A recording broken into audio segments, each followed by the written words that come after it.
Hello, everybody. This is Ryan Carpenter with No BS Golf, presented to you by P45 Knuckle Down Golf. Been a while now, folks. It's been a wild, but good and effective July. Well, not July, June.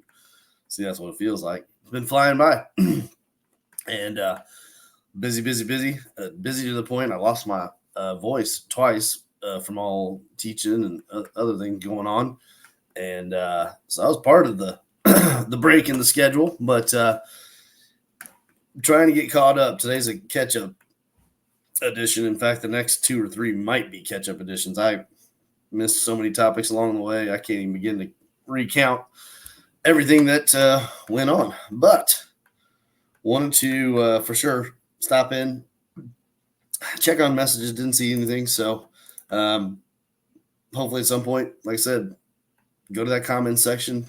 Let me know what you want to hear, what you want to talk about, anything, you name it. Let's discuss some golf stuff. We are in the prime portion of that season. We are in the heat. We are in the summer. But more importantly, escape the summer by www.thegolfpub.com. That's right. You don't have to worry about all the bugs, heat, humidity. I know for some reason I don't get it. Everybody seems to love that stuff down here. I'll be honest, it's not enjoyable. So you can escape that. You can head on over to thegolfpub.com anytime, play golf, have fun, games, all kinds of different ways of doing it. Nice refreshment, watch the golf or the Olympics coming up, whatever. And you can do it all right there and escape this heat. So go see my friends over at thegolfpub.com. And obviously, as always, you can come see me as well. Let's get that evaluation lesson set up. You have to go through the evaluation lesson. I had someone who went through the evaluation lesson, and in fact, was actually, seeking the information. But for whatever reasons, here and there, it happens. You decided, hey, well, didn't really want to necessarily go through the process, and that does happen, and that's fine. It is not for every single player out there. There's no doubt about that. And ultimately, I think when it boils down to it, is it's hard work sometimes. That's probably the number one deterrent when it comes down to developing and building a swing for the future. Changing your game in a massive way that makes a difference for your golf future versus your golf present, and that's a tough choice to make. But I think the part that was more hard to understand was this player basically had said something to the effect, it's too technical, or it's, I don't want to go through the technicals, or something to that nature. And and again, I think that's more about trying to say, hey, I don't think this is for me. I don't know what I want to do, all this stuff, and that's fine. That part I get.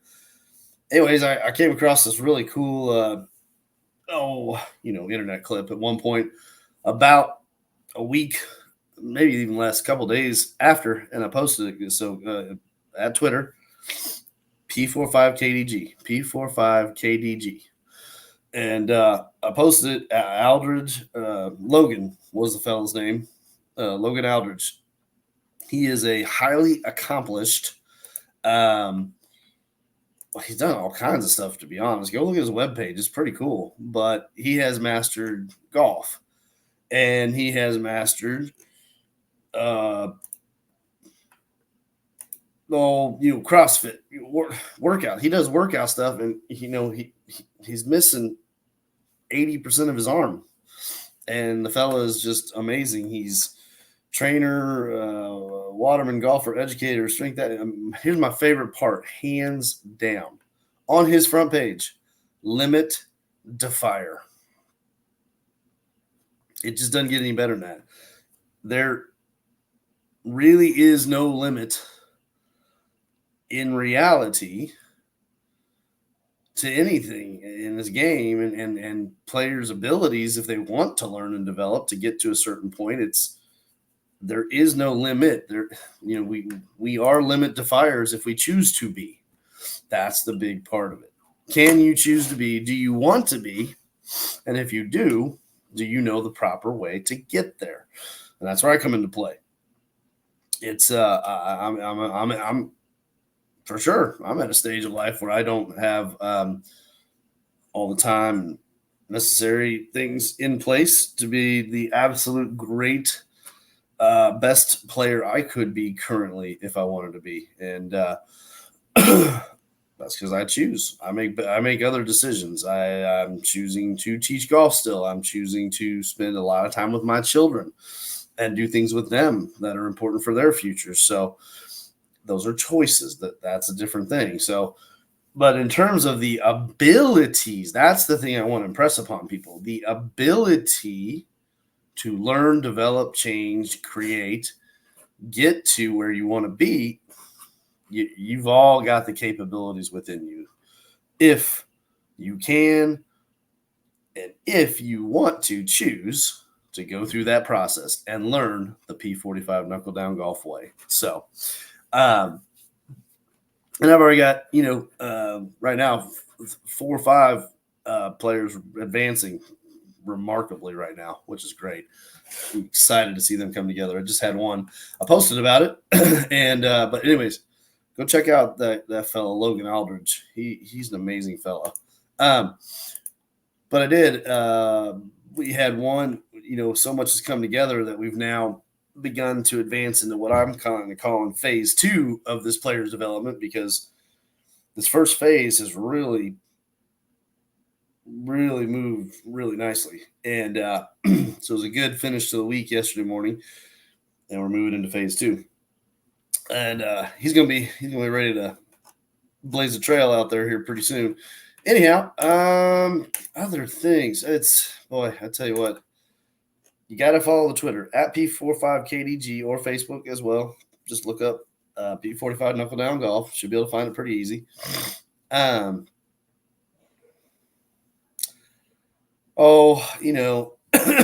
It's none of this necessarily new per se. But I was working on. There's another one that came across multiple times in the last few weeks, and it's just grip alone, right?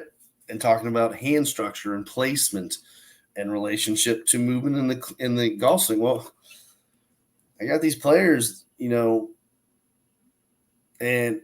we got bad path, no striking, no release, and they're telling me,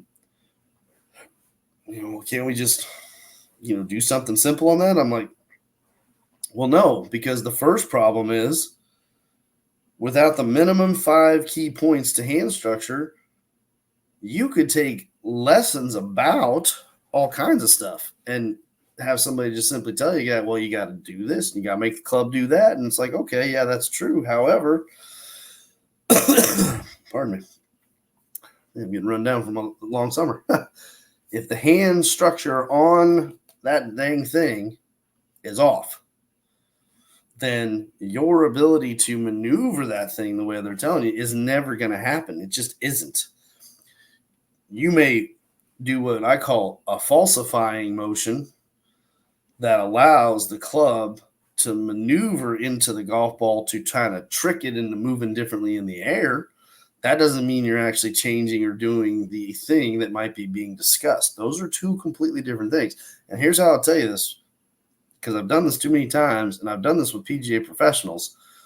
And I said, well, how do you know if you're doing it there, player? I don't know. Well, let me get you on video. Oh, we don't know video. Get out of here. No, I want to see it. And then I saw it and said, see, it's not happening. And both the player and the teacher immediately went, oh. Yeah, look, the golf swing is super fast. And it don't matter. I've stood on ranges about as long as darn near anyone else. In fact, I was going to go over that. I need to remember to do that amount of hours. But without a camera, you can only guess. And some are good at guessing, and that's fine. But you have to see it. If you can't see what's actually going on, then you can't know with absolute certainty what you're doing or if you can get it done. So, anyhow, But yeah, if you don't have certain things in place prior to what you're working on, then what you're working on is literally not going to happen. It's a complete waste of time. So you have to be certain that what you're doing makes sense. And not always does it. And then the other part is you have to go out there with manage your expectations. If you're the player that says, you know what, that's too hard, I don't want to work on all that, great, then go play and don't worry about it. Just do your best and have fun. More importantly, just have fun being out there. Don't worry about the score. Don't worry about it whether you. Now that was the problem with this player. On one side of the coin, it was, well, I don't want to do all the work, but on the other side of the coin is, yeah, but I still want to beat these people, and I don't want to get beaten every week. Well, there's you got to figure out, and the bigger problem wasn't I even offered this was like, well, hey, let's have a post evaluation chat, which I do with everybody, because there are a lot of questions and there are a lot of uncertainties as to what is the best way to do this, and we never even got to the point of being able to say, hey, what about if we work on it from this angle first? We'll put aside the difficult part for now. Let's go work on like short game and let's go work on some. But the problem existed is this. They knew from that evaluation, which is why it's important, what was missing and why there was a bunch of problems with how they swing that golf club. I mean, it's just the physics of the club. It's amazing to me that how many people out there don't know, have not been told, especially those who have taken lessons, the three angles of a golf club. Can anybody name the three angles of the golf club? Go put it in my section comments right now. And so they're already off to a bad start from that alone. And I mean, this player playing all kinds of golf, trying hard, pretty nice golf clubs. And just the way the player was holding the club and just the way the player was setting up to the golf shot alone pretty much meant they were not. You're just hoping. Every swing is just I hope. And it's a gamble. Some shots good, some shots bad. So I don't know. I know if that was me, I would want to figure it out and fix it. But, it's not in everybody. So why not consider the other alternate paths in the short term then?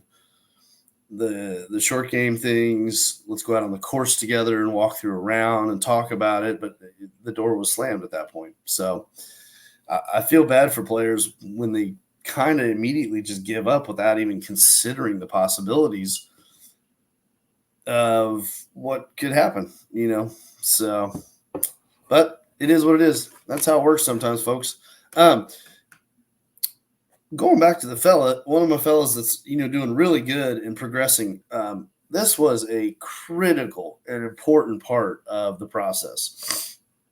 I get a text at about 9 p.m. or so in the evening, and it was a couple questions. And I said, "Well, here you do. Okay, you send me that video," and he did. And so I said, "All right, great." And I took a look. I said, "Well, okay. Here's the thing. I'm gonna call you right now." So we got on the phone. And we basically. It was from about 6 days, 7 days, no, 5 days prior lesson. And we discussed again, and I took some snapshots and some in my software and whatnot with my teaching stuff and sent them over through email, said, hey, pull up this email. Okay, look, see here, like there, remember this part? And I was kind of stressing, how to move this way. He's like, yeah. And I said, remember this too? And I said, yes. And remember the other part, the faster you go, the less likely and the harder it is. And he's like, yeah. And I said, you see, you still kind of pulling up instead of, going low. And so that was very important because the one thing that all of us don't have is the time and the money to be able to hire literally personal coaches. Tour pros do. They got the guy standing on that range for 8 hours a day. We're just watching every golf shot. And so if we're going to coach people through this process appropriately, then you got, I have to be available to my students at all times. Now, that doesn't mean I can't be tied to a phone 24/7, but that was a point in time where I had the time, and it was incredibly important to me that we solve that solve that problem with a solution immediately, because I didn't want to get to the next lesson a couple days later and end up having this player spend all his time doing something and then it ain't really happening. So we walked through it. We got some good process going again. Everything was, more on cue and working. And so, by the time we got to Saturday, we were ready to move on. And so it was a great thing. It's the lesson never ends. There is no such thing as, oh, my lesson is this long, 30 minutes, hour. No, none of that crap. First of all, if I'm out with a player and I don't have anything scheduled and it takes us 2 hours to get enough things done, we're going to spend 2 hours getting stuff done. That could be 35 minutes of just chit-chatting about the game of golf. I don't care. Second, when you walk out the door, that's why we have these things called phones and texts and emails and all this stuff, so we can use that because it's important. So with P45, just know this: the lesson never ends. The door is always open. The phone, the text, the email, the connection to me is always available at all times. Shoot, you can connect with me if you're not even a student right now. I don't even care about that either. So let me know what you want to know, folks. Another thing here. Oh, got to talking with, a whole bunch of fellows about club fitting and data and, another great topic, of course. And I'd prefer to have some of y'all on here so we can chit chat about this and actually go through it. But at least go to the comments section. Obviously, everything like normal. YouTube, smash the like button. Please share it out there so everybody can see it. And then go to the comments and let me know. We'll have your questions down there so I can answer them. But data is great, but what's missing if you are using it to club fit someone? So there's two parts to this thing that I really, and darn it if I didn't get no responses, but there's two parts of this big thing. All this data we can get from this machines, right? Well, here's the first part. If you are inconsistent with striking a golf ball, then you'll see it right away, but you won't pay close enough attention like a trained fitter should to realize that, oh man, that data is different. It's jumping all over the place. The spin rates are going up and down. The launch angles are different. The path and face combinations are different. Well, that means that the ball's doing all kinds of different things out there in the air. And if we're going to try to measure a bunch of stuff in the club to match, we need a level of consistency to base it off of. Or that's what it should be. I know that's not done out there in the world of fitting anymore, but that's what it's supposed to be. And so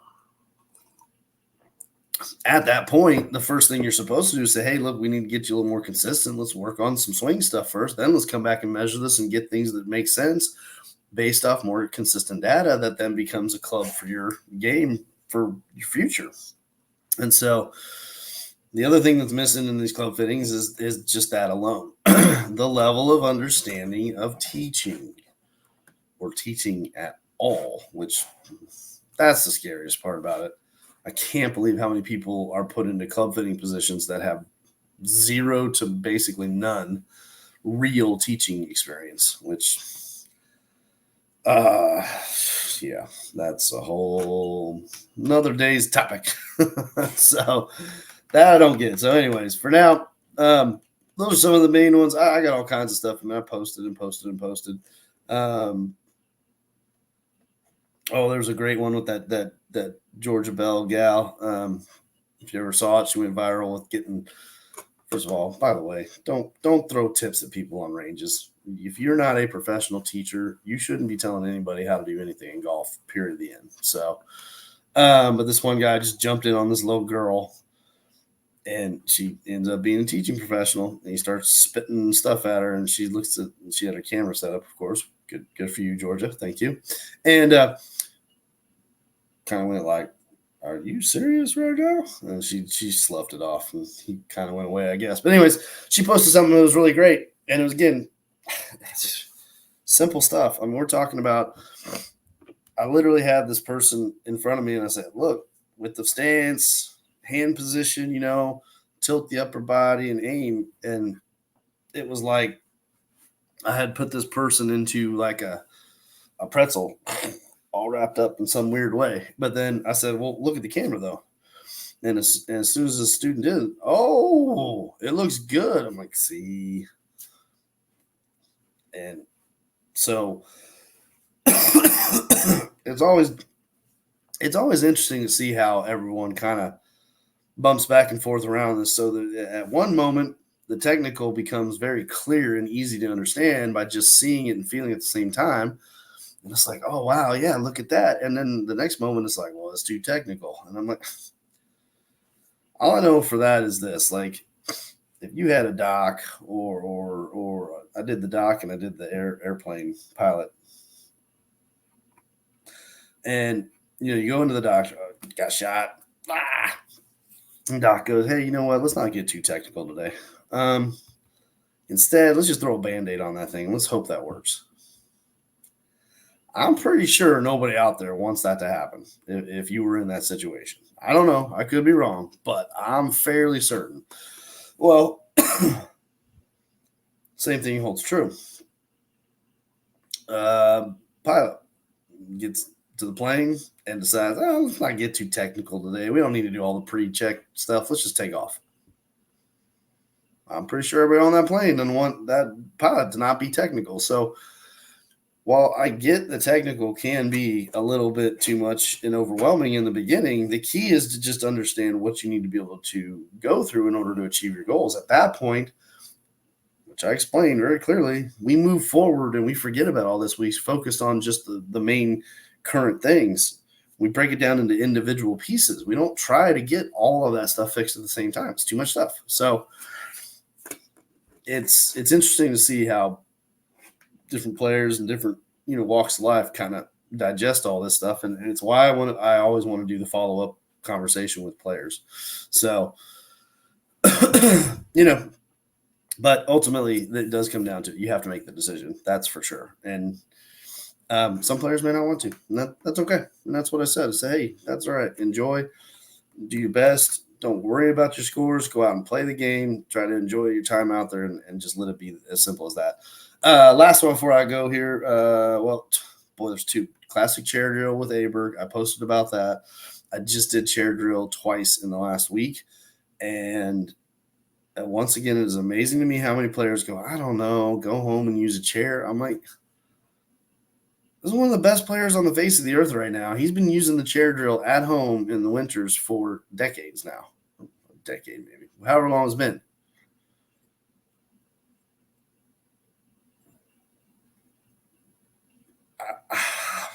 You're still going to tell me you don't want to go home and do this? I don't get it. So I would. Anyways, chair drill posted, P45KDG. And Michael Breed, also a great clip, talks about why you should never, ever say, keep your head still, keep your head down. Oh, you looked up too quick. It has nothing to do with any of that. It has to do with posture loss. Awesome clip. Love it. Talks about proper head movement because you've got to move your head to hit a golf ball. Period. The end. So, anyways, lots of that good content on the old Twitter machine there, folks. Go and find it at P45KDG. Facebook, P45 Knuckle Down Golf. I am at thegolfpub.com. As always, please come hang out. Check it out. Come take a look. And evaluation lessons are free. Without the evaluation lesson, folks, you will not know what you must do to achieve your goals someday. Go to the comment section. Please leave me some questions, whatever you want to find out. Also, smash that like button and share. That does help me a ton. I really do appreciate it. Email p45knuckledowngolf@gmail.com. Hit me up anytime. You got the questions? Let me know. For now, that's Ryan Carpenter with No BS Golf at P45 Knuckle Down Golf. Take care, folks.